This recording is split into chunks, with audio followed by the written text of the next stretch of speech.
ברשות נשיא המדינה לנהל את המעמד הזה בשפה האנגלית, וזאת בגלל האורחים הרבים מחוץ לארץ הנמצאים איתנו הערב. Your Excellency President Shazar, Your Excellency Madam Prime Minister, Your Excellency the Deputy Prime Minister and members of the Cabinet, Rabbanit Herzog, Pnina Herzog, Chaim Herzog, members of the Herzog family, the President of the Supreme Court,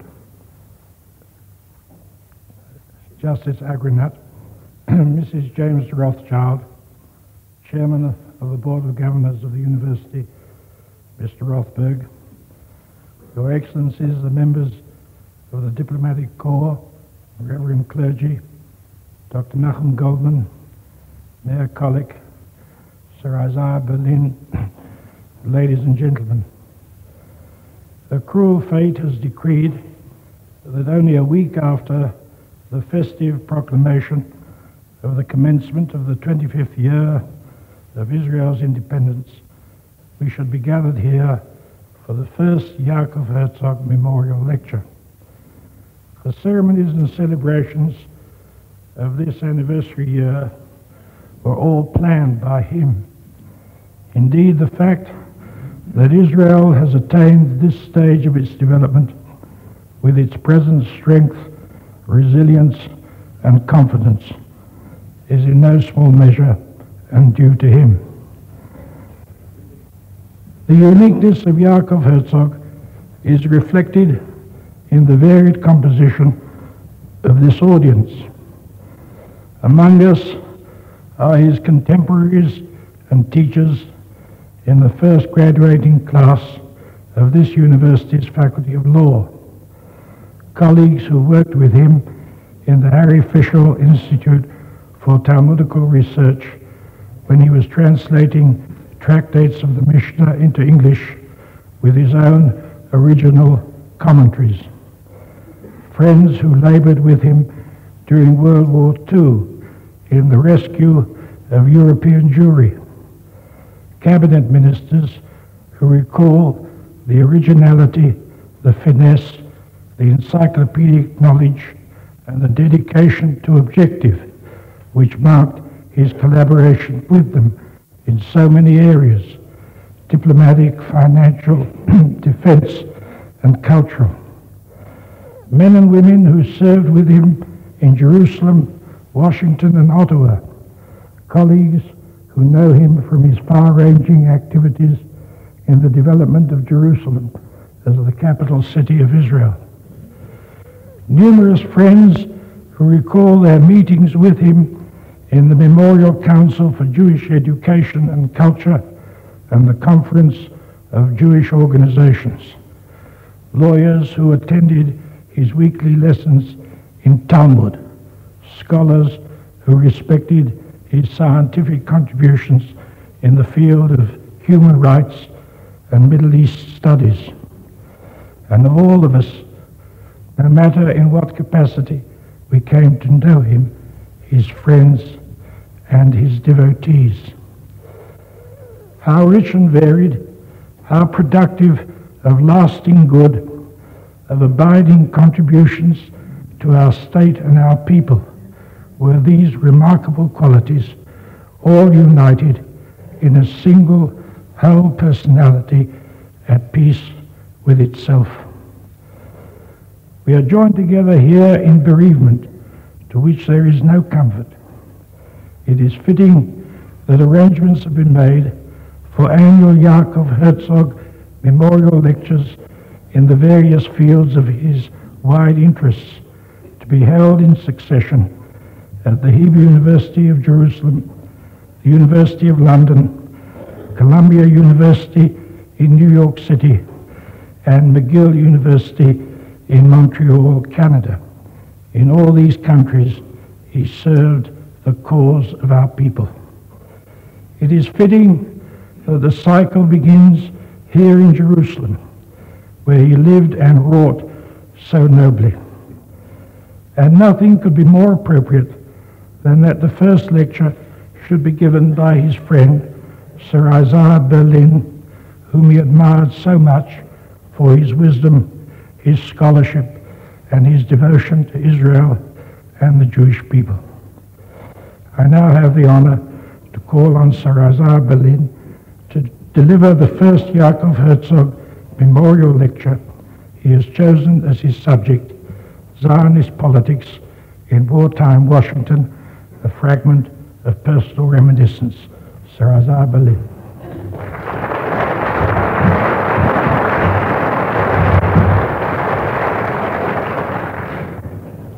אדוני יושב ראש, כבוד הנשיא, כבוד ראש הממשלה, כבוד סגן ראש הממשלה, הרבנית הרצוג, גברת פנינה הרצוג ובני משפחת הרצוג, גבירותיי ורבותיי, הייתי רוצה לדבר עליכם בשפתנו בעברית, אבל השפה לא שגורה בפי, ולכן אני מצטער מאוד שלא אוכל לעשות את זה. לו, אפילו אם עלה בידי הדבר הזה, בקושי ובייסורים, הרצאה הזו שהיא כבר ארוכה למדי, הייתה נמשכת מי יודע עד מתי. ועל כך אני מתנצל מראש ודבר באנגלית. I must begin by expressing my appreciation for the great honor of being chosen by this university to deliver the first of the series of lectures dedicated to the memory of Dr. Yaakov Herzog. To inaugurate this series is a unique and tragic privilege, particularly sad one for me, who, like many of us gathered here, knew him and greatly loved him. The loss of our friend, cut off in his prime, is as bitter a loss to us, who were on terms of warm personal affection with him, as it is to his country and his government, which he served with such deep, selfless and undivided devotion, and with great breadth of understanding for points of view not his own, which is rare among human beings anywhere. This is not the right occasion for me to pay the appropriate tribute to his extraordinary personal and political qualities, and to his services to Israel and to the Jewish people as a whole. I try to do this, something of this, not very adequately elsewhere. But this I must say, the first lecture in his memory should deal with some central topic in the field of Jewish religion or Jewish learning, which were close to his heart and to his soul. At least something in the history of Judaism conceived in the large and synoptic way in which we used to think about such things. I cannot do this, for I am not qualified to do so. At any rate, not qualified in a manner that would be worthy of the kind of person that Yaakov Herzog was. Consequently, I hope that I may be forgiven if I talk about a much narrower subject, but one which does at least form part of my own personal experience. I must warn you that this lecture will be unavoidably subjective. It will be innocent of any scholarly research.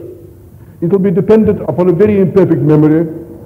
It will be largely autobiographical, and it will deal with facts which I expect will be quite familiar to quite a lot of people here.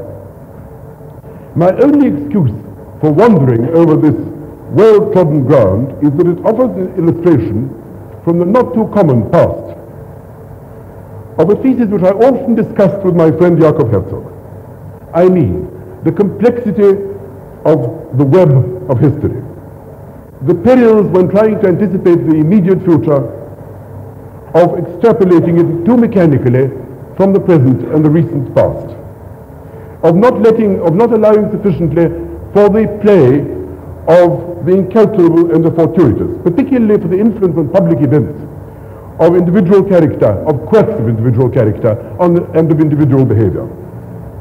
And most of all, of the liability, at least in the short run, of these factors to upset perfectly reasonable expectations, to destroy safe and widely held assumptions which often turn out to rest on nothing but shifting sands.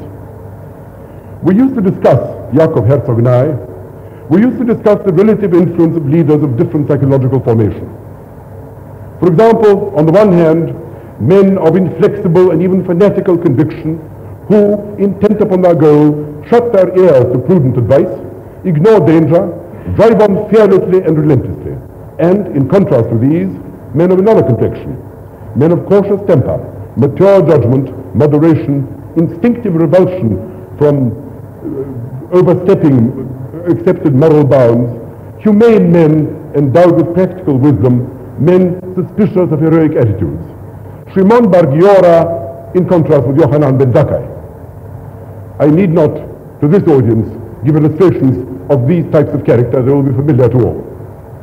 The situation I propose to try and describe is simply a small corner of wartime Anglo-Zionist American relations with which I was personally acquainted, because it seems to me to illustrate the interplay of just such factors. But first, I must say something about my own qualifications for talking about this kind of thing at all. Almost the whole of my life, since I came of age, has been spent in academic pursuits. Almost, but not entirely. In 1941, I was sent by the British government as a specialist to New York, attached to the new British information services in their day. My specialism, for which I had no kind of preparation, consisted in trying to induce some of the minority groups in the United States, for example, organized labor, the Jewish press, some of the smaller Protestant sects, to include in their publications information about the British war effort and to counter the anti-British or isolationist trends strong among some of them. Catholics, Negroes, and the other hyphenated American press were left to other specialists. My task was not too difficult, since the anti-Nazi sentiment of some of my clients, particularly my Jewish clients, was not in doubt. The Jewish press by this time was openly, solidly, and warmly pro-British. The war did, of course, find the majority of the American Jewish population, especially those of Eastern European origin, in a pro-Zionist mood. It is true that the British White Paper of 1939, which condemned the Yishuv to remain a permanent minority in Arab Palestine, created deep depression and anger in wide sections of the American and indeed the world Jewish community. Nevertheless, the declaration of war, British heroism in 1940, created a vast wave of sympathy and enthusiasm for Britain and America, which for obvious reasons the Jewish community felt most passionately. Despite the anti-immigration measures of the Palestine administration, despite the dreadful fate of the refugee ship Struma, which moved to shame some even in the colonial office, Zionist attacks on the British government virtually died down, save for the campaign for the Jewish army, conducted most vehemently by revisionists and their allies both among Jews and among sincere liberal Gentile sympathizers. The virtual rejection of the plan for the army by the British government towards the end of 1941 was a bitter disappointment to moderates as well as extremists. No one was taken in by the reason officially given in London, that there was insufficient equipment. Political reasons, mainly fear of upsetting the Arabs, were clearly paramount. Nevertheless, unlike the situation in 1914-17, American Jewish support for Britain was almost unanimous. Almost. For there were, of course, Jewish individuals and groups who were nervous of appearing to be warmongers, or of being accused of putting their sectional interests before the national needs, national ends of the United States. Some among these became members of isolationist groups, which contained a handful of prominent and wealthy Jews whose position vis-à-vis the rest of the Jewish community ceased to be embarrassing only after Pearl Harbor. In addition to these, there were small groups of Jewish Marxists who regarded the war as one between two imperialisms, the outcome of which, at least in theory, was a matter of complete moral indifference to dedicated internationalists, save as a force promoting a revolutionary situation. Some of these, though not all, changed their line after the attack on the Soviet Union. My chief mentors in these matters were drawn from very different worlds. One was a very charming and honorable man, a very gifted man too, a Yiddish journalist, the late Judd Teller, who helped me with the Yiddish press. The other, whom I saw only twice, was the famous justice of the Supreme Court, Louis D. Brandeis, then in the last year of his long life. He expounded to me the sociology of the American Jewish community with the great moral charm and lucidity that were characteristic of him. Make no mistake, he said to me, make no mistake. The majority of the Jewish community is with us, that is Zionists. They won't immigrate in any numbers, but they know that they've got to be a majority somewhere, have a country of their own, if they're to hold their heads high among other loyal American citizens of recent European origin. They know that. Some of them are pretty ignorant people, but they will learn and they will support the Palestine experiment with all their might. Unfortunately, the majority haven't much money, and they aren't politically organized in the way the Catholics are. So the influence they will be able to have on American policy may not be great. In fact, I think they won't be able to do much that way. Only contribute what they can and give all their hearts and hopes and fears to the movement, as he calls Zionism. It's pretty much like the labor movement in England before the First World War, he said. Only our people may not have the same success. I don't vouch for the verbal accuracy of what I've just repeated, but I did make some notes of it, which I subsequently lost.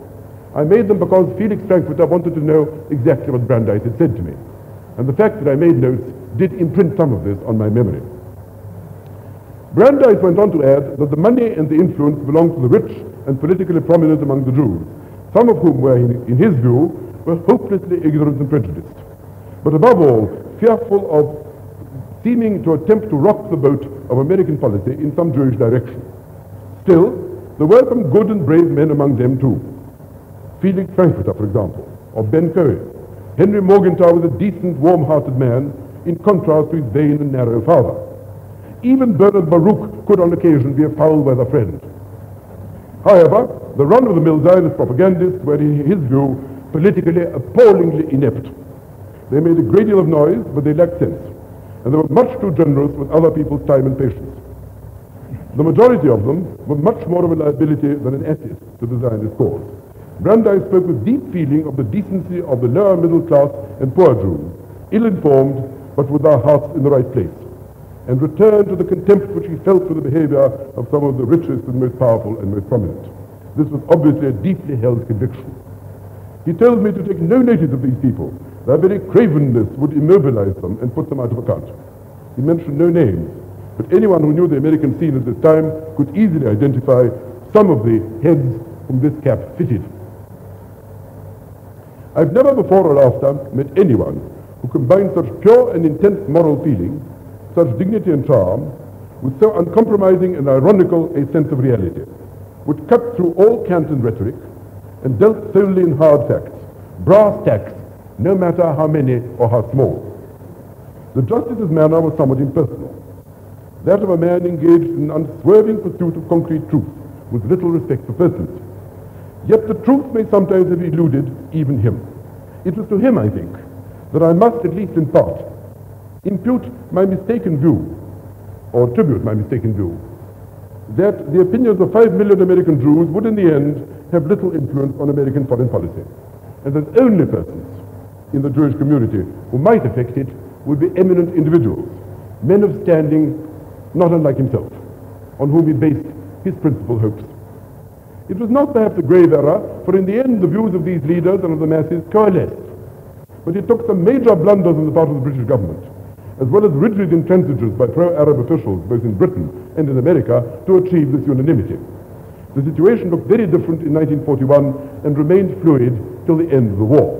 After that, things altered dramatically in a manner that neither I nor I suspect others had anticipated. Not, I suspect, Dr. Weizmann or those who thought like him, among whom, unofficially, I counted myself at all times. I had a long conversation about this with Mr. Ben-Gurion in 1941. He proved on the whole to be right, and my friends and mentors mistaken, as I hope to explain. In 1942, I was transferred to the British Embassy in Washington. There my job was quite different, that of reporting on the political scene in the United States in general and Washington in particular. My task was, in effect, that of a political observer, a foreign correspondent, with one or two differences: that my drafts were liable to be modified or altered by various embassy officials through whose hands they passed, up to and including the ambassador; that they were, in theory at least, confidential; and that my audience consisted entirely of British government officials in London and elsewhere. Zionist activities, so far as I remember, played a very minute part in these reports, for they were marginal to the movement of general American or Washington opinion. Zionists were regarded at the British Embassy as at best embarrassing allies, at worst simply as minor political nuisance. Until Zionist agitation greatly increased in 1943-44, it was not taken too seriously. Not very seriously even then. Zionists were neither encouraged nor parried, even when their attacks on British policy grew in violence. I used to argue about Zionism with anyone who showed the slightest interest. Despite what appeared to me to be cogent reasoning, I fear I made no converts.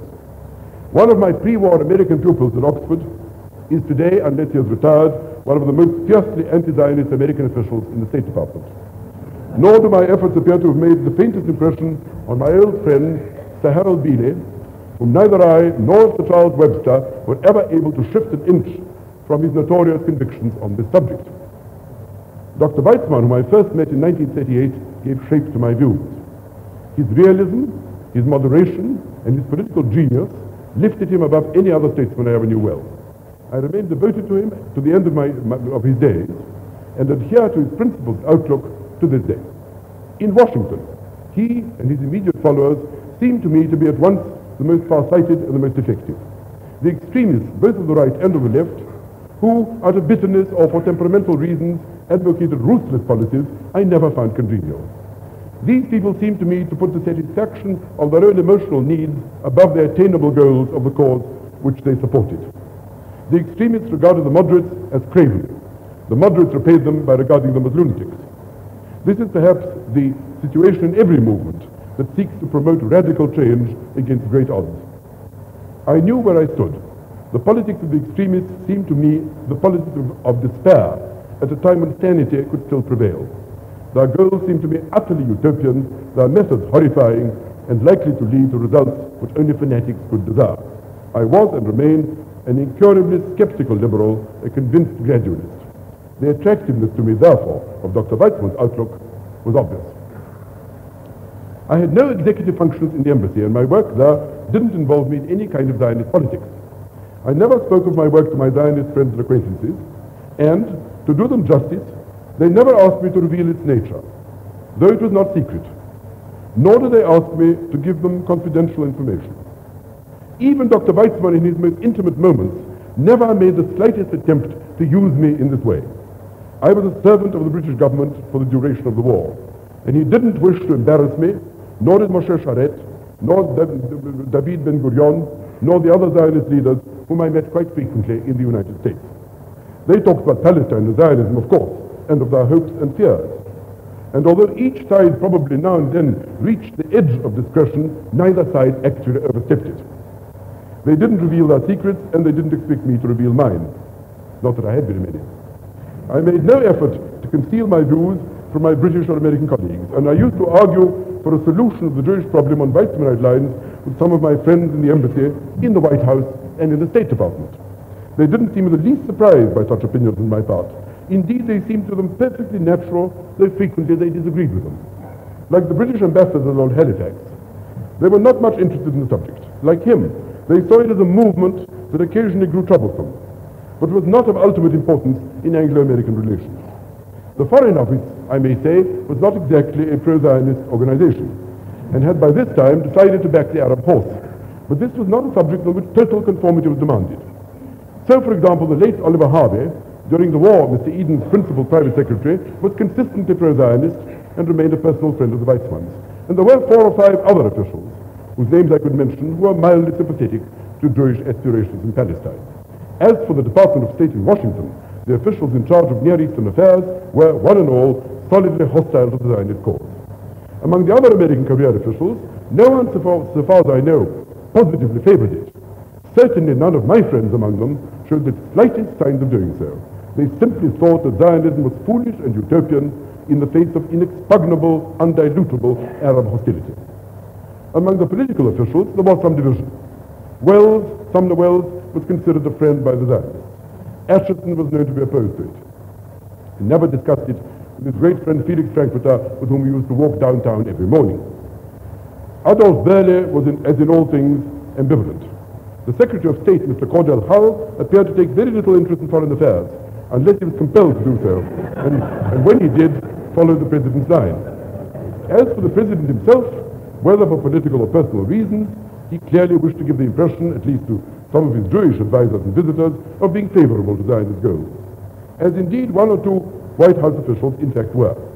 In this regard, there existed, and perhaps still does, a certain difference of attitude, or at least degree of flexibility, between the Department of State and the White House. The executive officials in the British Embassy derived much of their information about American attitudes from their opposite numbers in the Department of State and other American officials with whom they did their business. Hence, quite understandably, they were at times liable, so I thought, to overestimate the value of impressions obtained from such official sources when they assessed American policy. But as any politician or any journalist could tell, there were plenty of other influences at work, personal and sectional, stemming from lobbies, from pressure groups, as well as plenty of evidences of public feeling. And it was one of my functions to bring these factors to the attention through the embassy of the British government at home. In this web, a strand, though not perhaps a very important one, was the attitude of the great Jewish community of the USA. In 1942, with America at war, Zionist and Zionist-inspired attacks on British policy in Palestine began to grow in frequency and intensity. The refusal to authorize the creation of a Jewish fighting force, the increasingly rigid implementation of the white paper policy by the mandatory authorities in Palestine exacerbated this feeling. I remember, however, a public occasion on which Weizmann, whose son had lost his life while serving in the Royal Air Force, delivered a strong and characteristic protest against this agitation. He said that to denigrate Churchill's Britain at such a moment was not decent. Britain baiting was unworthy of a self-respecting movement. Only an ally, that is the British victory, could save the Zionist cause. This was the cardinal issue. Attacks on Britain must cease. To speak of 200,000 Jewish volunteers for a national Jewish army was, in his opinion, wildly unrealistic, a harmful and dangerous daydream. A badge, a flag, 20,000 men perhaps, was the maximum at present feasible. So long as he was in charge of the movement, there would, he declared, be no breach with Britain. Without her, the movement was doomed. As for the Arabs, he was ready to negotiate with them if they gave tongue. So far, only Jews seem to have spoken on behalf of the Arabs. Let the Arabs speak for themselves. Then we could talk to one another. Lord Moyne had charged him with embarrassing the British government by public criticisms in London. This was a monstrous charge. Nevertheless, to attack Britain in America was odious and counterproductive. One was allowed to attack her in London or in Jerusalem, but not in New York. These forthright sentiments were not well received by Weizmann's audience.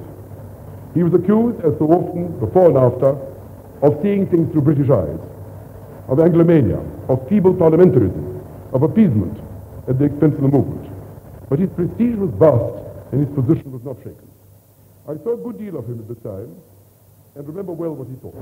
His position rested on certain assumptions which at the time few of anyone openly challenged. In the first place, he thought it beyond argument that to win the war against Hitler was a goal that transcended all other considerations.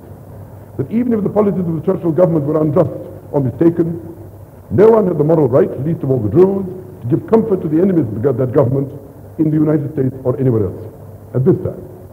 When the war was won, Britain, in his view, and who did not believe this at the time, would surely remain the dominant power in the Middle East. The future of Zionism and of the Jewish settlement, its very survival, were, for better or worse, bound up with England and her goodwill. A final breach would be fatal to Jewish hopes. That this was not impossible, the White Paper had made plain. The Foreign Office had killed the Peel partition plan and would kill Zionism if it could. But the Foreign Office was not everything. The Prime Minister was, after all, Winston Churchill. His sympathy for Zionism was and remained genuine.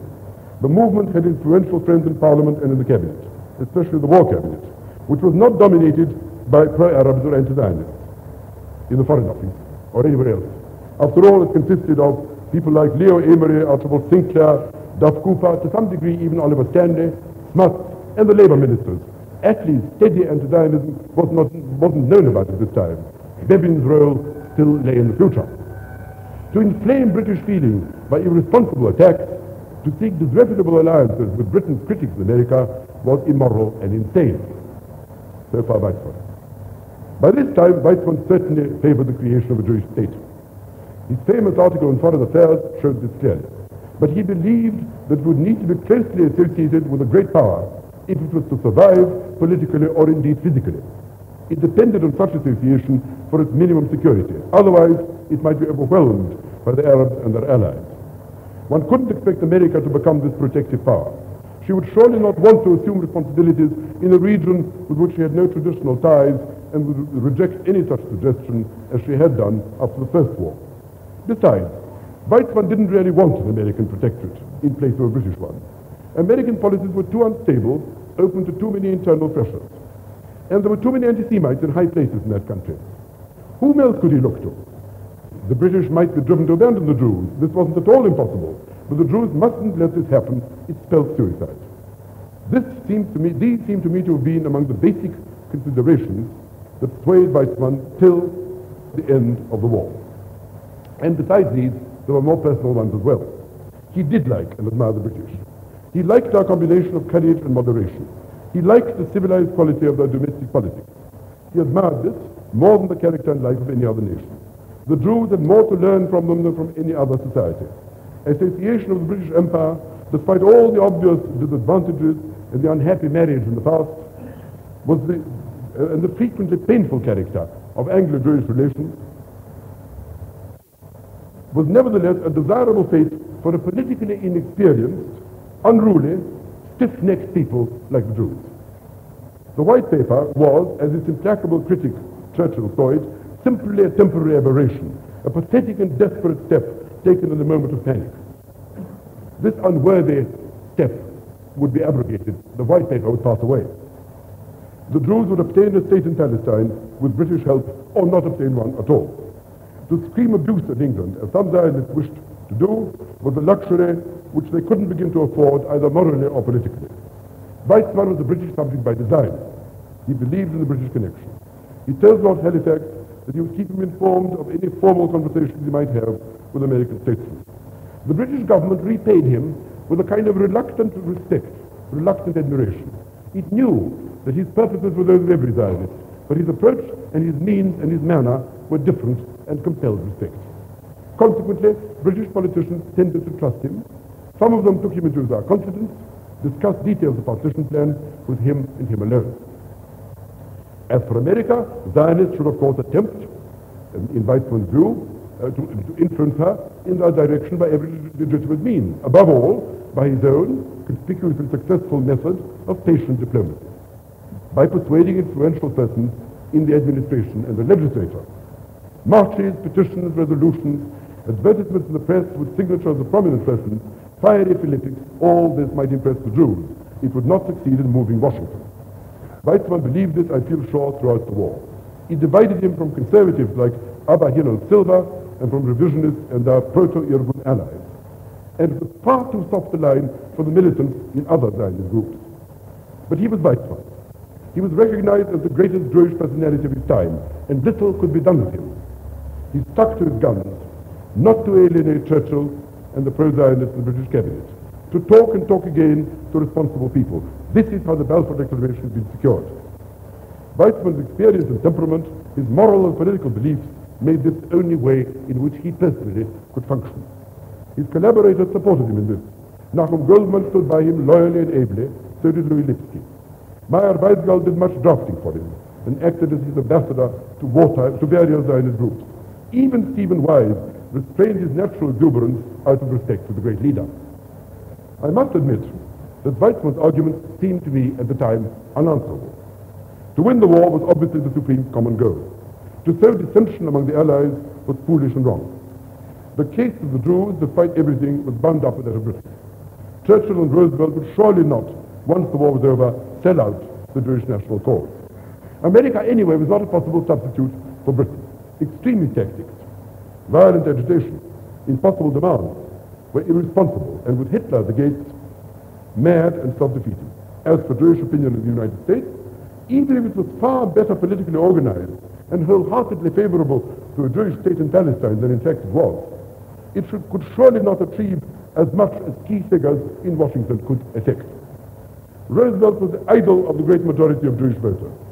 Votes mattered in election years, in 1944 for example, but they weren't enough by themselves to determine major U.S. policies, as was shown by the disregard of, say, Polish or Bohemian feelings in 1940. It was doubtful whether the Zionist cause could be made to affect American public opinion in the way, say, that of India, or at an earlier date, Ireland had done. Thus far, and I'm speaking only of 1942-43, the critics and enemies of Britain had not made use of the Zionist stick to beat the British with. Weizmann was surely right. Only in Erfüllungspolitik, only gradualism was the proper hope for a movement which had considerably fewer battalions than even the Pope. Politically influential American Jews who stood outside the Zionist movement but helped it from time to time. Morgenthau, Frankfurter, Ben Cohen, Herbert Lehman, George Rosenman were of the same mind. It was this, and not craven feeling or fear of the spectre of double allegiance, that caused such men to wince when the more unbridled Zionist leaders embarrassed the American administration by excessive zeal, or disregard for the truth, or by breaking the rules of politically decent conduct. Pro-Zionist American Jewish officials felt this very strongly. I remember well what their feelings were when the notorious March of Rabbis took place in Washington in, I think, 1943. It was not Mr. Roosevelt only who was moved to absolute fury by such antics. On the evidence of the years 42, 43, 44, this seems to me even now to have been the valid position. The events which later transformed the situation and put Weizmann out of power was still in the unknown and, I believe, unknowable future. There is, however, no doubt that in the light of these later events, the assumptions we all made and the deductions that we drew from them did prove mistaken, and that there was a certain sense in which Weizmann was wrong and Ben-Gurion nearer understanding the forces at play. About this I intend to say something. I had a long and fascinating conversation with Ben-Gurion on a Sunday in October 1941. So long and so fascinating that when we rose from lunch, it was well after 5 p.m. And it was only then that I learned from the cab driver that the news of Pearl Harbor had been announced some hours previously. I kept no note of conversations with eminent Jewish leaders from Palestine, either David Ben-Gurion or Moshe Sharet or Eliyahu Alat or anybody else. I must rely only on my very uncertain memory. Ben-Gurion too seemed to me to believe in the British connection, both as inevitable and as desirable, but he sharply dissented from Weizmann in several respects. Despite his immense admiration for Churchill, not so much on account of his pro-Zionism, but as a man of supreme courage who, like Tito and de Gaulle, stood up and fought against enormous odds, he put no faith in princes, neither Churchill, nor Roosevelt, nor any other Gentile leader or party or country. He believed the Jews of Palestine would by themselves be able to repel unavoidable Arab attacks, at least for a time. And he put great faith in the support of the Jews of America. The Jewish masses, not the leaders who were, in his view, men of little faith or character, the masses, fired by the image of an independent state, would prove far stouter-hearted and more effective allies than the powerful politicians whom Weizmann might persuade or charm. When Ben-Gurion spoke in this vein, in short, sharp bursts, punctuated by even more intense, absorbed, brooding silences, it was as if the apocalyptic vision by which he was possessed outran his powers of expression. Jewish opinion must be mobilized everywhere, and particularly in the United States. That alone would help. If it came to a crisis, the Jewish settlement in Palestine would know how to stand up for itself, as the British did in 1940. Diplomacy, Weizmann's patient appeals to history and to reason, was an obsolescent weapon. The statesmen of the world listened but did nothing. I tried to argue with him. American Jews, even non-Zionists, favored immigration to Palestine, both from ideal motives and, whether consciously or not, as a self-protective measure. They knew that Congress would never dream of opening American gates to Jewish refugees. It wasn't cowardice, it was mere realism, they thought, not to demand this. But to demand a Jewish state, how much support could this muster? The number of committed American Zionists was a minority of the Jewish population. If the American government, and especially Roosevelt, declared, as he might easily do, that it wasn't in the national interest of America to quarrel for the sake of Jewish national aspirations with England or with the Arabs or both, that Zionist pressure was an embarrassment to the foreign policy of the United States, would these Jews not recoil from the prospect of being thought to obstruct the policies of our government, particularly of the great president, for whom many of them felt profound admiration and in some cases deep personal loyalty? Ben-Gurion waved all this away. Let Weizmann go on courting Roosevelt and Sumner Welles. In the end, such men, even such proven friends as Churchill and Smuts and Amory and the rest, would inevitably pursue the national interests of their countries. They wouldn't be ready to help the Jews through thick and thin. Through thin, perhaps. Through thick, never. Only the Jews themselves, only their mass strength in the USA and Palestine would stand up. In the end, it was on them alone that the movement could count. I argued that American Zionists vastly overestimated the power of the American Jewish population to influence the foreign policy of the United States. To rely on this and to fail was to cause disaster that might set the entire movement back for a generation. So we argued in circles. On the evidence of the war years, my thesis doesn't seem to me to be unreasonable even now. It proved mistaken. Ben-Gurion's faith in the masses proved justified. But the turn of events which altered the situation was still invisible, at least to me. I now knew Ben-Gurion's mind. The Biltmore Resolution of 1942 became a rallying cry for Jewish feeling and proved to be the first great step in the mounting ascendancy of Zionism over American Jewish opinion, culminating in the American Jewish Conference, of which Weizmann was the principal architect. The Biltmore program was variously interpreted and attacked only by small anti-Zionist groups. Ben-Gurion's maximalist interpretation of it seemed to me utopian. In the event, his passionate faith proved to be politically justified. At the time, it looked almost as unrealistic as Theodor Herzl's visionary words more than 40 years before. In the meanwhile, the defeat of Rommel in North Africa seemed to put Palestine out of immediate danger. In 1943, the Allies were advancing. Britain was no longer beleaguered. Attacks on British policy by American Zionists increased in intensity. The British authorities were increasingly irritated by the mounting stream of denunciation at Zionist banquets, in newspaper advertisements, and in resolutions passed by various humanitarian and political associations. So was the deeply anti-Zionist, not to say anti-Jewish, Near Eastern section of the State Department, which argued that sooner or later this would upset the Arabs to the detriment of the Allied war effort and of the policy of American-Arab friendship. There was an attempt to damp down the public expression of Zionist views by a joint statement, to be signed indeed, by the Prime Minister and the President, declaring that the settlement of the Middle East must wait till the end of the war, and that until then, political demands could only inflame an already uneasy situation. In short, the Zionists must pipe down. But in the meanwhile, there had taken place for some time a great rise in the pro-Zionist sentiment on the part of prominent Jewish personalities in Washington. Whatever their ideas about a Jewish state, they were united in opposition to the White Paper and in the desire for an enlarged Jewish immigration into Palestine, which both Jews and Arabs knew to be the nub of the problem. The plan to issue a statement on these lines became known to some of them and was killed by them, to the extreme annoyance of some British and American officials. I remember that I tried to convey to my superiors at the embassy that the Zionist movement was making friends and was influencing persons in official Washington. There was mounting sympathy with the Zionist ideas in the upper ranks of the American government, whatever the relevant officials of the State Department might feel or say. Some among the old New Dealers in the administration had had their imaginations fired by the idea that 1 million Jewish immigrants, backed by adequate capital, armed with energy and skills, could, by applying the methods whereby marshes had been drained in Palestine and arid lands made to flourish, transform the entire Middle East, both socially and economically. Bold, well-conceived, large-scale plans, of which the harnessing of the waters of the Jordan, hydroponics, development of the Negev were potential examples, could lead to vast irrigation, electrification, reforestation schemes. New industries would spring up, which would create a new and better life for all the peoples of the region. That's one set of allies. On a more personal level, Sumner Welles gave his Zionist visitors the impression that he sympathized with them, their political aims. So did Stettinius, who might be something of a lightweight, but probably reflected the liberal and increasingly generous attitude to the Jewish question in ruling circles in America. Weizmann felt this too. He made it plain over and over again that he was ready to talk to Arabs if Anglo-American diplomacy paved the way, and if it were made plain that minimum Jewish claims were beyond discussion.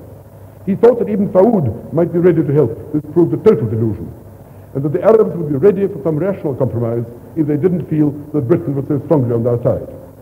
By this time, Weizmann must have known something of the scheme for a new partition of Palestine that was being discussed by a British cabinet committee.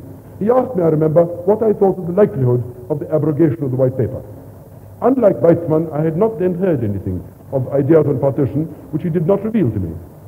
And I answered that I saw no sign of change in the Palestine policy of the government. Weizmann evidently didn't believe much in the cabinet conversations at that time, for in the middle of 43 he seemed depressed and frustrated. He gave me the impression of feeling impotent so long as the McMichael administration remained in charge. Relations between the British and the Jews in Palestine, in his view, were becoming more tense and more unfriendly than at any period in the past. He had had his differences with Herbert Samuel 20 years before, but now he sighed after that time as a girl's maid. I received a far more sanguine impression of Zionist progress from my friend Dr. Nachum Gulzer, of whom I saw something at this time, and I tried to convey some of this to my colleagues in the light of what that civilized and sagacious man would tell me from time to time about Zionist hopes and attitudes. He reveals no secrets, but his tour d'horizon used to fascinate me. He was at this time one of the representatives of the Jewish Agency in Washington, and used to see 2 or 3 embassy officials besides myself. His friendliness, his ebullience, his good nature, as well as his Weizmannite views, contrasted very favorably in their eyes with the thunder and lightning of the formidable Dr. Silva of Cleveland, whom they didn't know personally, but who occasionally sought interviews with Lord Halifax. I too was entranced, both by the content and the exhilarating quality of Dr. Goldman's expositions, and suspect that his tone proved irresistibly infectious to me. I remember my efforts to convey to my colleagues the sharp contrast between the buoyant mood of even the most moderate of Zionists, of this most moderate of Zionists, Dr. Goldman, I mean, who, like his collaborators, met with encouragement in Washington, and the stonewalling tactics of the British government, which all of us in the embassy were obliged to reflect and the diplomatic mission to implement. This seemed to me to be based on a continuing lack of attention to the realities of the situation. The Zionists knew perfectly well that however little satisfaction they got from the Foreign Office or the embassy, they had a staunch friend in Churchill. He mightn't be able to do much while all his energy and thought were directed to winning the war, but he made no secret of his views. There were always stories which used to reach us from time to time how, when taxed by some shocked cabinet minister with expressing pro-Zionist sentiments to some visitor, say to Jan Masaryk or to Smuts or even to Weizmann himself, he would of course formally deny the charge of talking indiscreetly, and then add characteristically, I didn't say it, and he's got no right to repeat it. He's not authorized to repeat anything of the kind, but it is exactly what I think. So too, President Roosevelt, one gathered, had said to Eugene Meyer, the greatly respected Republican elder statesman and publisher of the Washington Post, that Churchill was still as much as ever against the white paper. And so indeed was he, Roosevelt. He wished the Jews would trust him a little more. He'd see them through and get the Arabs to make it up with them after the war. The Foreign Office might scoff at the idea, but Zionists believed that Churchill would not permit a scheme accepted by the Cabinet and Parliament to be sabotaged again as the Peel plan had been. My colleagues, despite occasional efforts on my part to bring these facts to their notice, at least in conversation, couldn't bring themselves to consider the issue as one of more than purely peripheral interest. And indeed, in the context of other great events, perhaps it didn't appear to be more than that. What the, on the whole, deeply anti-Zionist Foreign Office thought of it all, I have no notion. They seem to be mainly concerned, as all foreign offices always are in every country, with lowering temperatures, avoiding awkward issues, waiting for cabinet decisions that don't come, and in the meantime, preventing indiscretions, or if they do not succeed in doing this, trying to dissipate their consequences. Inevitably, there were differences between Zionists. Weizmann and Charette didn't always see eye to eye with Ben-Gurion, and relations were at times pretty strained. Wise and Goldman didn't like it when Silva would visit Lord Halifax and not tell them of what had passed. Anyone who knew Lord Halifax could be sure that nothing of the slightest importance could have taken place on a topic that he regarded as at once so unimportant and so unsafe. Charette used to complain bitterly of the apathy of the majority of the American Jews. Despite the professions of their official representatives, he thought that Zionism had not really made a sufficient impact upon them. They seemed totally unaware, in his view, of the plots against them meditated by their enemies among British or American officials. My colleagues seemed to me to pay no attention to the increasing sympathy with Zionist aims in 43-44 on the part of leading personalities both in Washington and elsewhere. The pro-Arab faction in the administration was by no means having it all its own way. Wells, Stettinius, Wynand, who was ambassador in London, perhaps, so it was said without the slightest evidence, even the President's intimate advisor Harry Hopkins looked with disfavor upon the views and activities of the Arabisant officers of the State Department, such as Wallace Murray and those of like mind. The pro-Zionist and anti-white paper speeches or resolutions of senators and congressmen and other well-known persons might not amount to much in concrete terms, but even if they were mere expressions of goodwill and no more, tended to inhibit American officials from going too far, for fear of being attacked by name, by Congressman Steller or someone like that, by name in Congress or in the press. There were pro-Zionists appointed in London also. Had not Weizmann been told by Churchill himself that he would presently, I quote, extract a real plum out of the Palestine pie for him? With which Attlee, who had been present at this meeting, had not disagreed, although he did complain of excessive Jewish pressure in America. Wasn't Amory said to have confirmed to Weizmann that a new partition scheme was ripe, a new partition scheme far more acceptable to the Jews than the Peel proposals, and this would soon be offered to them by the cabinet, and so on. It was true that Zionist agitation, particularly when stimulated by irresponsible extremists from abroad, some of them from Palestine, was said to irritate President Roosevelt greatly, particularly when they mobilized his Republican opponents against the policies of his administration. Moreover, even friendly figures like Stettinius seemed to share the conviction of the British military authorities that pro-Zionist resolutions in the United States could have a dangerously upsetting effect on the Arabs. Indeed, Rabbi Silver made it known that Stettinius had told him to hold his horses, at least until the Allied invasion of Europe had begun. Still, this was only a question of when these horses would be allowed to gallop, not whether they would. These rumors, even if they were taken with more than one pinch of salt, and the estimates based on them, even if they sprang from over-optimism on the part of the more sanguine Zionist leaders, nevertheless indicated real diplomatic progress on their part. Palestine was not, however, in the forefront of attention. It was no use treating such rumors as being more than what they were. My job was to describe the entire American public scene and keep things in their due proportion. I found it only too tempting in dealing with Washington politics to adopt at times a somewhat satirical and irreverent, and on occasion slightly flippant tone, particularly in dealing with personalities. I found that this style was well received by all but the most solemn and humorless among my superiors. Nevertheless, the substance remained serious, and I interpreted my duties strictly.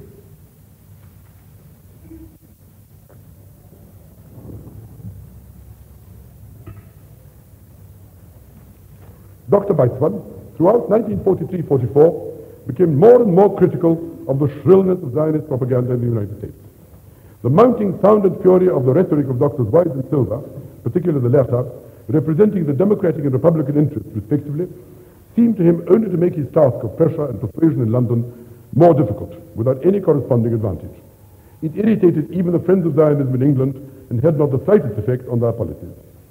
Like Moshe Sharet, he noted with concern that these tactics had little effect on general public opinion in the United States, which despite the writings of pro-Zionist journalists like Edgar Ansel Maurer or Dorothy Thompson at that time, and counterblasts from critics and opponents of the movement in the New York Times or the Reader's Digest, remained entirely uninterested in the Zionist issue. All that the Zionist agitation did was to widen the gulf between Britain and the Jews, and this seemed to Weizmann a dangerous and indeed a fatal trend. I remember a conversation with Rabbi Silver about this. I asked him whether he didn't think that these assaults on British policy were not counterproductive. What was the use of attacks violent enough to exasperate one's opponent without, however, deflecting him from his policy? What was the use of ineffective sanctions? Did he think that Mr. Roosevelt would be as friendly if he was re-elected to a fourth term in 1944 as he now seemed to be? I cannot recollect what, if anything, Dr. Silver answered.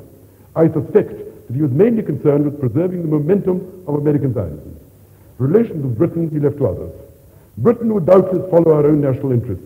Hard words broke no bones, particularly in so subtle and resistant an organism. About this I agreed, as so often with Weizmann. American Zionists had little to fear from the anti-Zionist faction in America, a collection of feeble mice trying to bell the huge Zionist cat.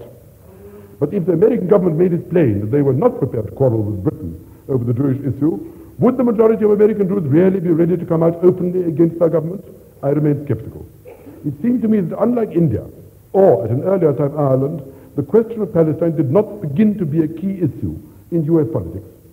Some attributed this to the incurable timidity of influential Jewish groups, some to the countervailing force of widespread American anti-Semitism, some to the interest in preserving Arab goodwill on the part of big oil concerns and other big business enterprises with a stake in the Middle East.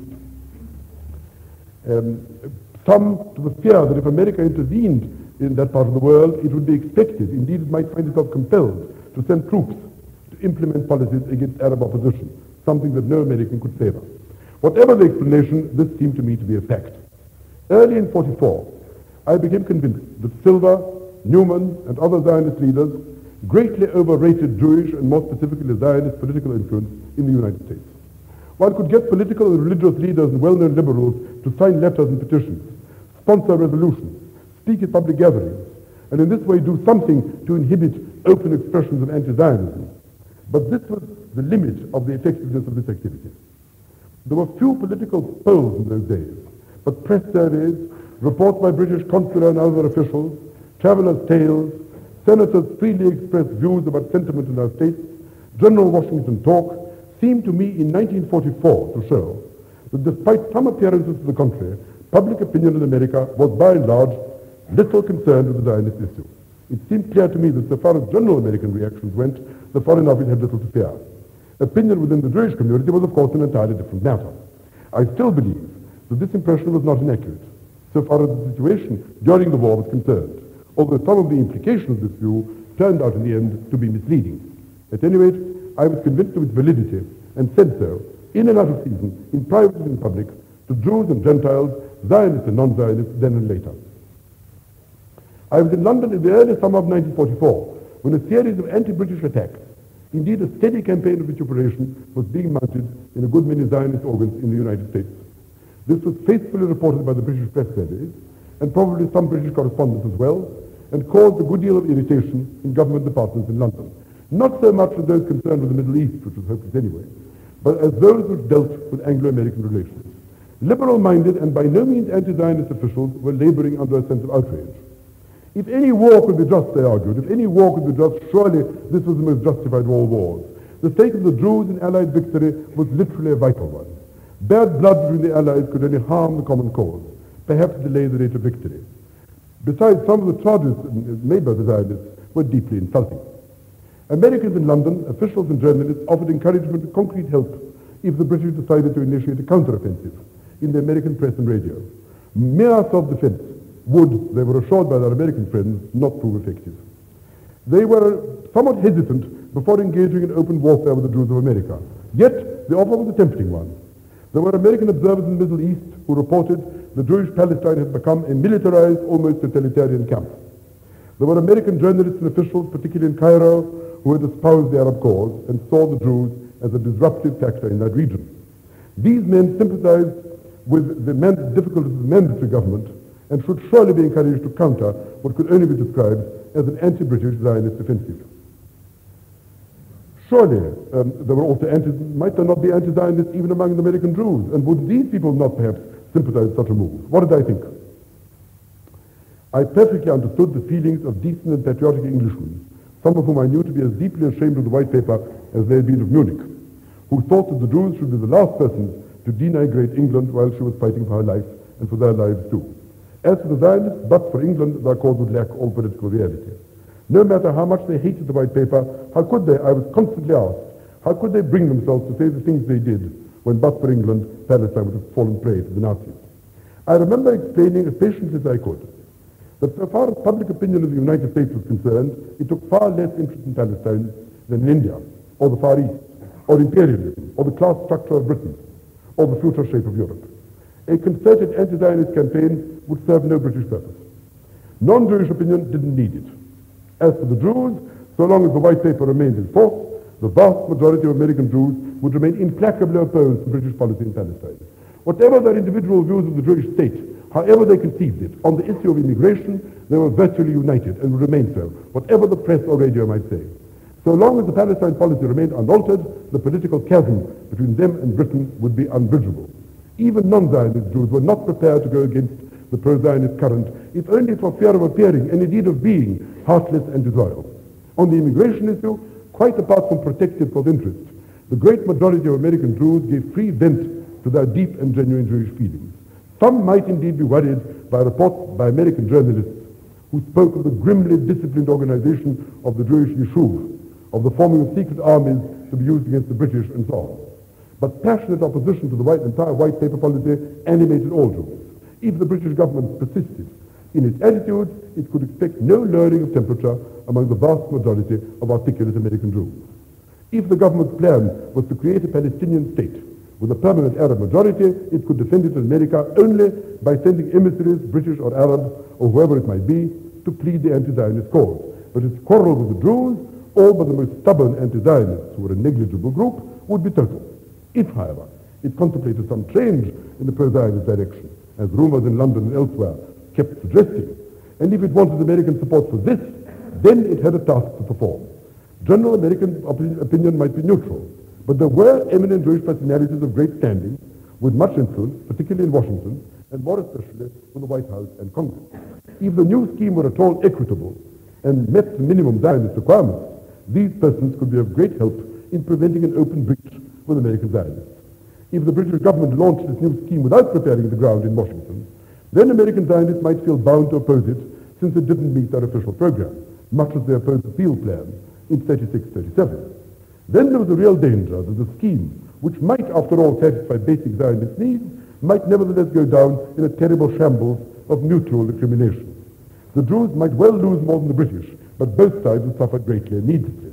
But if the plan was of such a kind that men of stature, such as the Secretary of the Treasury, Henry Morgenthau, Justice Frankfurter, Governor Lehman, Benjamin Cohen, who helped to draft the original Palestine Mandate, and other highly placed and honorable Jews could be informally consulted and were prepared to approve such a plan, then the Jewish, or indeed the moderate section of Zionist opinion, which felt respect for these persons, with whom Weizmann was in very regular contact, and who accepted his position, could at least consider the new scheme with initial sympathy. The kind of people whom I mentioned appear to me to enjoy much more influence at the White House and Congress and in the Cabinet, and among a good many of those who molded American opinion, than did Zionist or pro-Zionist organizations up and down the country. If these people could be brought into the picture, there might be a possibility of arriving at a solution acceptable to the moderates. Then only the most extreme and intransigent Zionists and anti-Zionists would be left isolated. This would avert a destructive collision between Britain and the Jews, would allay the increasing annoyance and indignation in London, since Britain and the Jews were destined willy-nilly to march together in Palestine, this was the old Weizmannite thesis, would surely make this complicated and sometimes agonizing process somewhat easier. Such developments seem to me to be in the best interest of both Britain and Zionism. To rely on the Jewish battalions in the United States, or anywhere else, to establish a sovereign Jewish state in the whole of Palestine by developing a degree of pressure that would cause the American government to overcome British opposition to this, seemed to me to be indulged in a dangerous delusion. Meanwhile, agitation continued. I stuck to my guns. Mere pressure on the American government without any attempt at negotiation with men who had some sympathy with Zionist aims and understanding of the Jewish predicament would surely end in frustration. Attempts to pass pro-Zionist resolutions in the Senate would, if they had real teeth, be blocked by President Roosevelt's administration. This indeed proved to be the case, when towards the end of 1944, General Marshall and Secretary of State Hull killed a strongly pro-Zionist resolution in Congress. The Zionist Organization of America had received a sharp rebuff, which exposed the ineffectiveness of its traditional tactics. A return to Weizmann and patient negotiation seemed to me the only constructive alternative. I don't wish to give the impression that I played any part in Anglo-Zionist relations at this or any other period. I didn't. But I did occasionally meet politicians, administrators, government advisors, and they sometimes talked to me about the Palestine problem. Such very different men as Lord Cranborne and Sir Stafford Cripps, Leo Amery and Maynard Keynes, Sir William Battershill, then in the Colonial Office, and Lord Jowett, who was in charge of post-war planning, all wondered whether if the White Paper was modified, only Amery actually talked about abrogation, if the White Paper was modified, the new version might not be rejected by both Arabs and Jews, and if so, whether the new policy might not fare worse than the old. If Weizmann accepted it, would the American so-called extremists overthrow him? I could give no clear answer to this.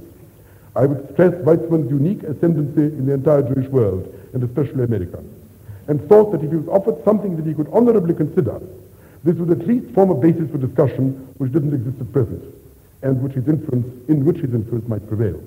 They must hope for the best, but I would make it clear that I was a British official and not in the councils of the Zionist movement.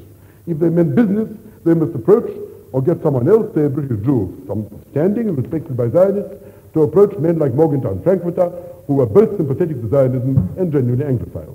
Their judgment would be of value. My suggestions were not, so far as I know, taken up by anyone. Things went on, or failed to go on, as before.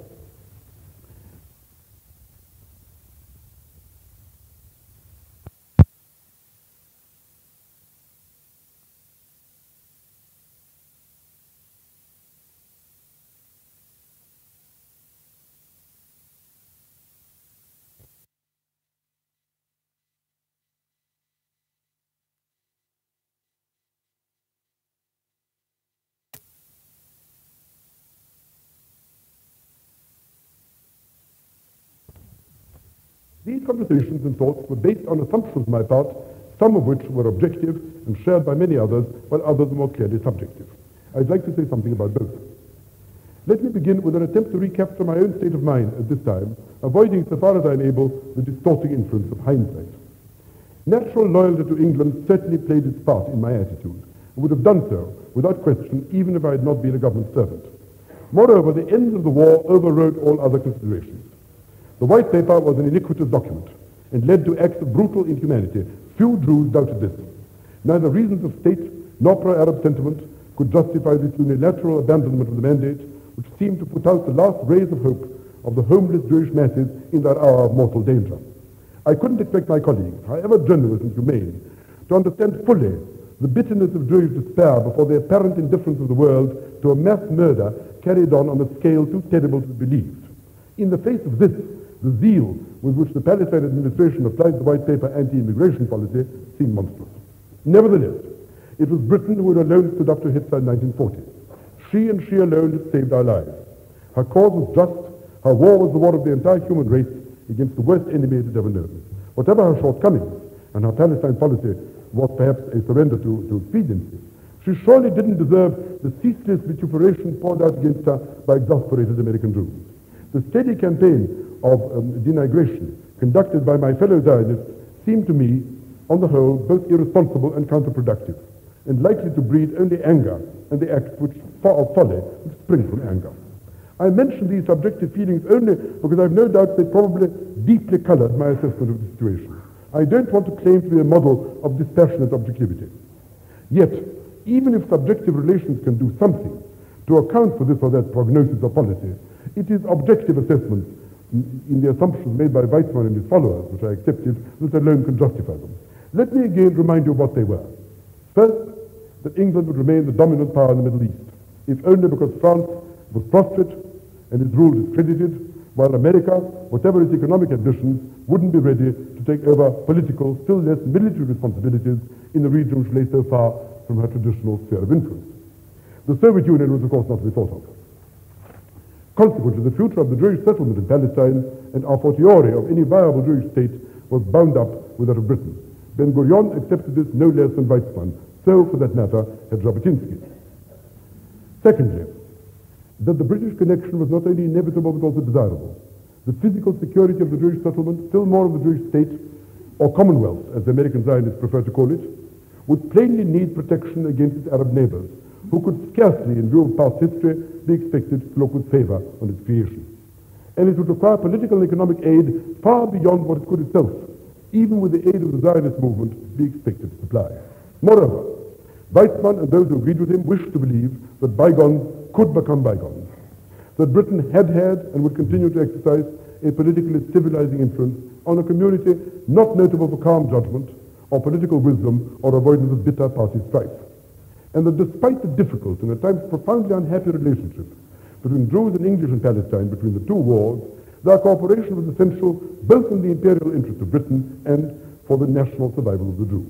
True, officials of the Colonial Office and of the Foreign Office tended to look on the Jews in Palestine as aggressively self-assertive, shrill, touchy, neurotic, cliquish, devious, ill-mannered, ungrateful, contemptuous of their Arab neighbors, unutterably tiresome, and impossibly exhausting to deal with. The Jews, in their turn, looked on the British as their British governors as arrogant, remote, snobbish, pompous, oppressed by guilt about the injustice which they mistakenly supposed their policy did to the Arabs, whom they openly favored, and regarding them as the helpless victims of the wicked Jews whom they viewed with unconcealed distaste. This accounted for the fact, which caused deep bitterness among the Jews, that whenever the Arabs in Palestine made murderous attacks upon the Jews, the mandatory administration always rewarded the Arab aggressors with concessions, and punished the victims, it seemed, simply because they were Jews. The White Paper seemed the natural culmination of this policy. These reciprocal stereotypes didn't seem to hold out much promise for fruitful collaboration in the future. Yet notwithstanding all this, the alliance must go on. For there was no real alternative. Beggars couldn't be choosers, and the advantages in Weizmann's view of the British connection, indeed the absence of alternatives to it, made it the indispensable basis of the Zionist movement. It is my belief that Ben-Gurion accepted this too, though possibly with a good deal less enthusiasm. Thirdly, it was supposed, virtually by everyone during the war, and not least by Stalin, that Mr. Churchill would continue his glorious Periclean rule, if not forever, at any rate for some time after the end of hostilities. He was the most powerful and faithful friend of Zionism to be found anywhere. Under him, the Jews would at last obtain a national home. The Foreign Office would resist, but Cabinet and Parliament were fair-minded, not unfriendly, more reliable than Congress or Mr. Roosevelt. Fourthly, it was assumed, at least by the Weizmannites, that patient diplomacy alone would yield results, as it had in the past. The mobilization of the Jewish masses, however successful, could only be an aid to, never a substitute for, negotiation. For such collective pressure could never be influential enough to sway America, let alone Britain, from their traditional objectives. The American Jewish vote, however well organized, even if it was supported by humanitarian feeling on the part of the liberal-minded, could never by itself prevail against the oil interests and other big business lobbies. Without government support, the Zionist movement might go on and even gain strength, but it could scarcely become powerful enough to attain even its minimum goals. The possibility of using violence, of terrorist methods, had not then, so far as I knew at the time, entered the thoughts of the Zionist leadership. I believe these to have been the principal objective premises on which Weizmann built his policies. These assumptions were disputed both from the right and from the left, and the last was not fully accepted by Mr. Ben-Gurion. But the moderate center of the Zionist movement, especially outside America, felt, not unjustifiably, that its outlook embodied a very widely accepted view of political reality, and therefore only on such foundations could a structure be built that would provide a just and lasting political solution of the ancient Jewish problem. Although I thought about Zionist affairs a good deal, it occupied a very small portion of my official horizon. I was occasionally asked by Zionist friends how long the white paper policy could go on. I was not optimistic. Alternatively, British officials would wonder how strong American Zionism really was. I would say it was more influential in official circles in Washington than the State Department liked or wanted to believe, and that it was the only positive force in Jewish opinion and had come to dominate it completely. In this way, I managed to depress both sets of inquirers. To my colleagues, British and American, very few of whom took the faintest interest in Jewish affairs, I must have appeared, I think, to be what indeed I was. A moderate Weizmannite, a convinced believer in the Anglo-Zionist connection. To American Zionists, at least to the fiercer among them, I must have seemed a compromiser, a British official concerned to defend his government against hostile attacks, foolishly convinced that a total Anglo-Zionist breach would ruin the Zionist cause, that a solution that would give the Jews self-government, including wide possibilities of immigration, even if it fell short of complete sovereignty, was preferable to head-on collision. This too did not misrepresent my position. I spoke in these terms to most of my friends among Zionist leaders. I don't think that they thought me utterly mistaken. Silver did disagree. He believed in confrontation, in forcing the American government to resist Britain, not merely on the white paper, but on and on, until the Jewish state and the whole of Western Palestine came to being. I believe this to be suicidal zealotry. Masada was not a victory.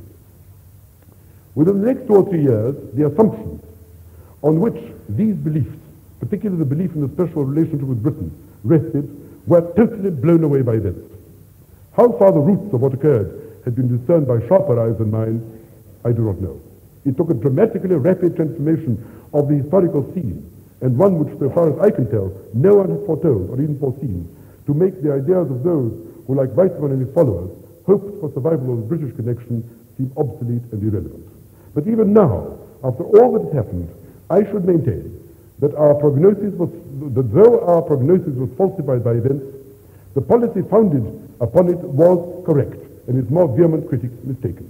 If Weizmann had lent himself to a policy likely to lead to an open rupture with Britain, this could, I believe, have caused an unavoidable conflict with the Americans too. The price the Zionist movement would in that event have had to pay in post-war years might have been very heavy indeed. It was a relatively unaggressive line taken by Wise and Goldman with Weizmannite encouragement vis-à-vis the American government, particularly in 43-46, that paved the way for President Truman's policies. Weizmann paid a very heavy personal price for his faith in the British, for on this issue he lost his undisputed leadership, but he saved the movement.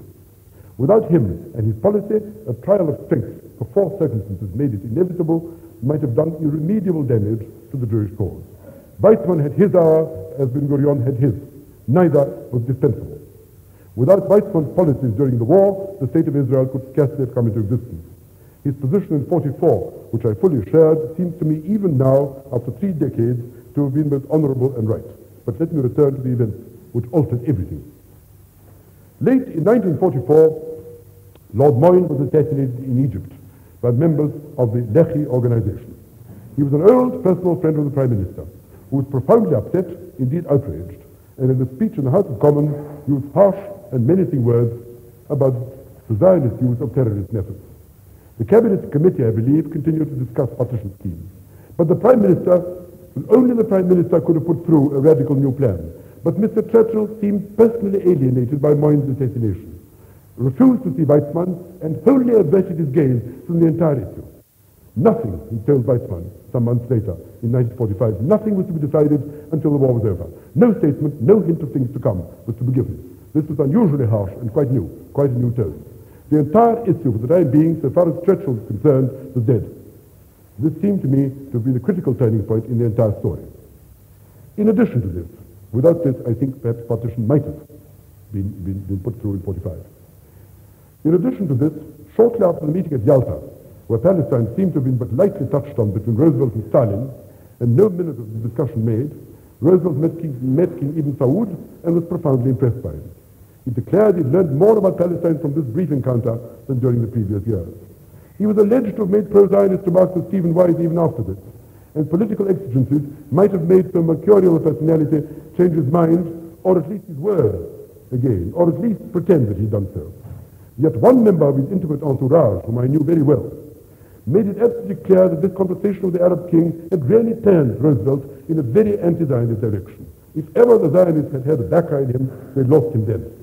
With Churchill's withdrawal and Roosevelt in an Arabizing mood, Zionist prospects declined precipitously.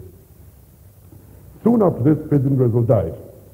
A few months later, after the San Francisco conference, where no decisions about Zionism were reached, Mr. Churchill lost the British elections. Zionists hoped for even more support from the Labour Party, the platform of which contained a super-Zionist flank, whereas we all know, swiftly and cruelly dispelled. Mr. Attlee had, in his uncommunicative way, been stonily anti-Zionist for many years, although this had not become clear until he was in power. Bevin had become increasingly infuriated by Zionist claims and attitudes. Cripps was no friend. Dalton thought about other things. There was no one in the Labour cabinet willing or able to stand up to these powerful figures. Even if Roosevelt had lived, it seemed wholly improbable that he would have pressed the issue against so sharp a mood in London. At most, he might have sought escape, as so often, in vague generalities, and done his skillful best to keep the American Jews from boiling over. Zionism grew to be the only cause, the appeal of which rivaled that of Mr. Roosevelt's personality in the minds and hearts of American Jews.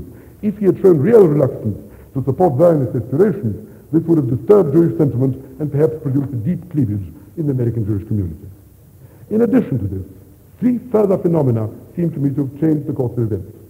The first was the experience of those who saw the death camps in Germany and Poland, Dachau or Belsen or Ossentien. The impression made upon them was terrible beyond description. Statistics of the murdered Jews then accumulating appalled fellow Jews, but they took time to sink into the conscience of mankind.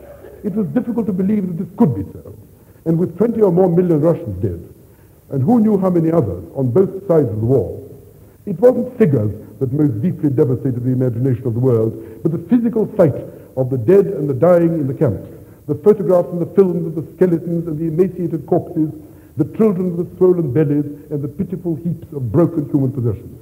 A vast wave of horror and compassion and outraged human feeling spread over the earth.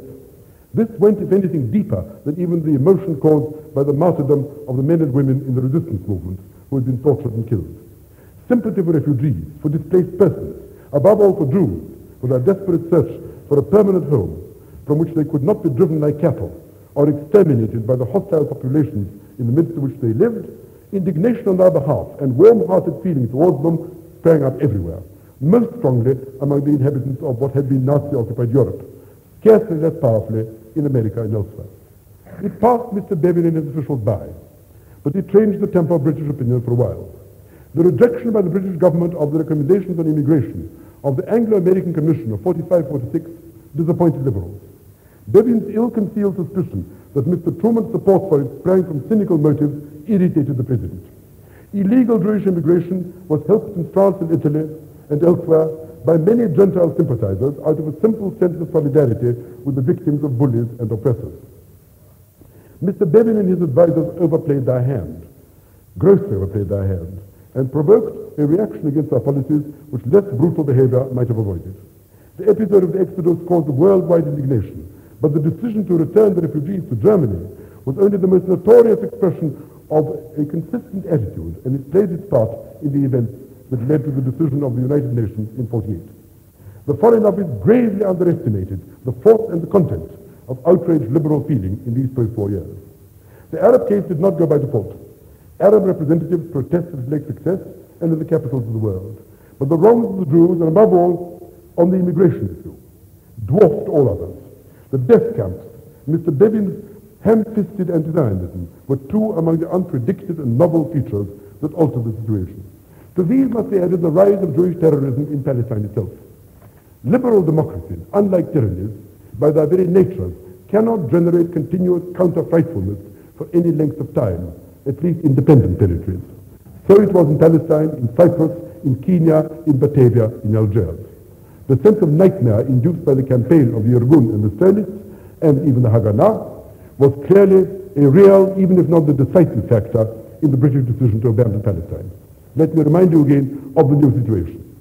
With Churchill antagonized by the assassination of Moyne, the British Cabinet's committed partition scheme was shelved for the end of the war.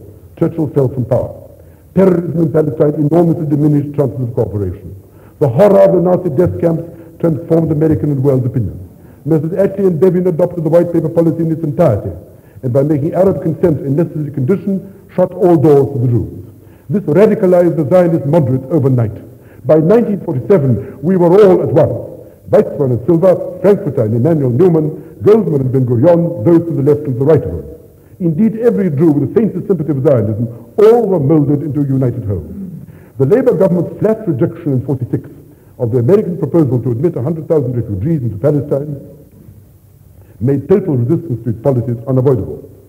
The Jewish Samson, in his agony, might have no alternative but to bring the entire temple of the Philistines crashing down upon himself and his persecutors. Weizmann, I remember, said this to me in a state of bitter despair. It may be, as Montesquieu once said, that without the operation of general causes, small ones can't generate great changes. But equally, these contingent small causes, when conditions are right, can lead to enormous upheavals.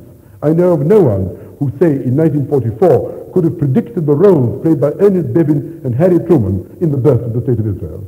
Without Bevin's pig-headed obstinacy, Truman's personal goodwill, and the political miscalculations of all their chief advisors, things might have turned out very differently. This, indeed, is the central moral of my entire tale. Everyone now knows that it was President Truman who saved the Jewish cause.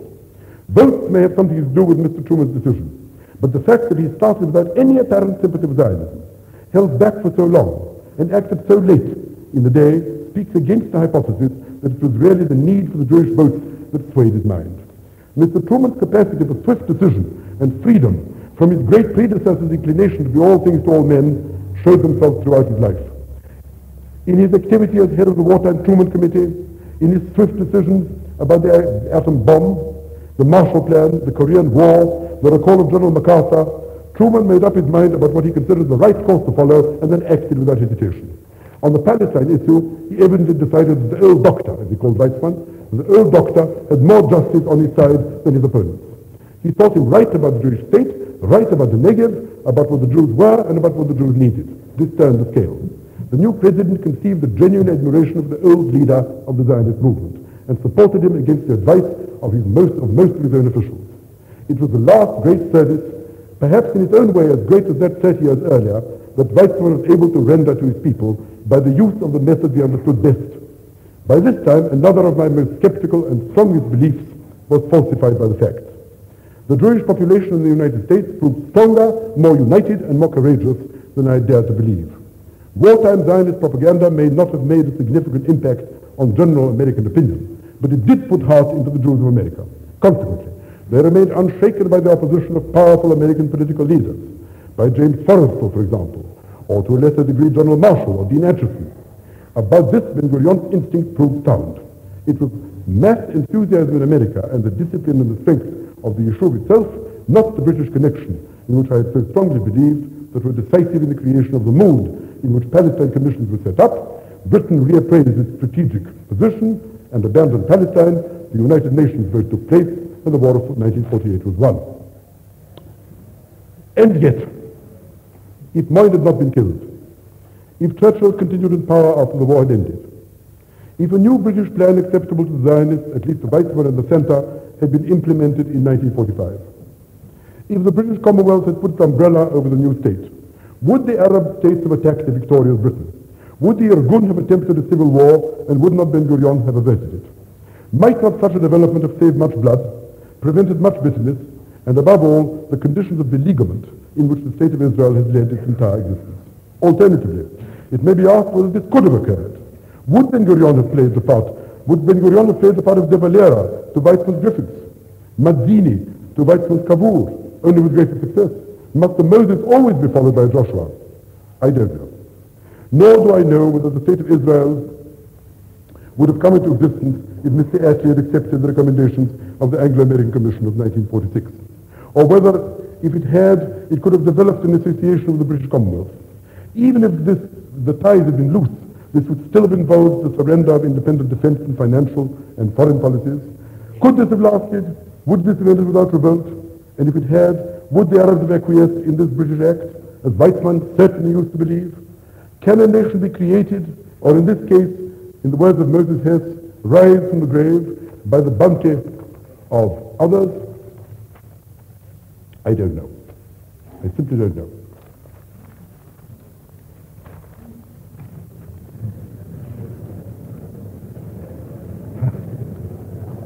These were the thoughts, some of which passed through my head when I considered these various matters.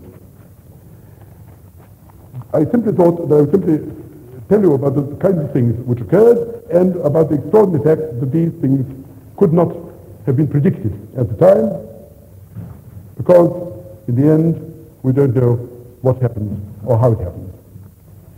These are the kind of issues, particularly the would-have-beens of the war and of the situation during the war, which we often used to discuss, Jakob Herzog and I. We often used to discuss whether, in fact, it was possible to suppose that very small things could have averted the very great events which had occurred. I remember that we used to meet quite often and discuss these things, discuss both what had happened and what would have happened. Sometimes we used to discuss it alone, sometimes we used to discuss it with our friend, the late Zalman Aran, and then after he died, we used to discuss it alone with great love and affection for Aran. And now, Jakob the Herzog too has passed away, and I alone am left to mourn him. I think that it is that he was a man to whom I was drawn by the deepest bonds of friendship. And it is, I cannot without the deepest distress think of this particular subject which I've spoken to without remembering that these were the very topics which towards the end of his life I used to discuss with my friend Yaakov Herzog, Zichrono Livracha. As long as I live, I shall know his memory. Thank you very much. The people are missing, you don't know.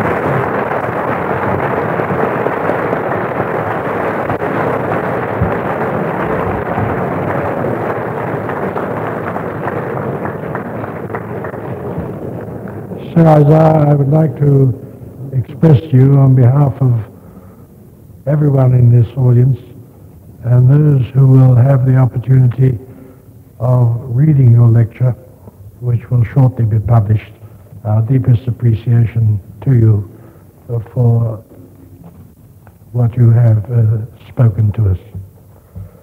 Now, ladies and gentlemen, I would ask you kindly to remain in your places while the President of Israel and the Prime Minister of Israel leave us. Thank you. Come down here to be greeted by them as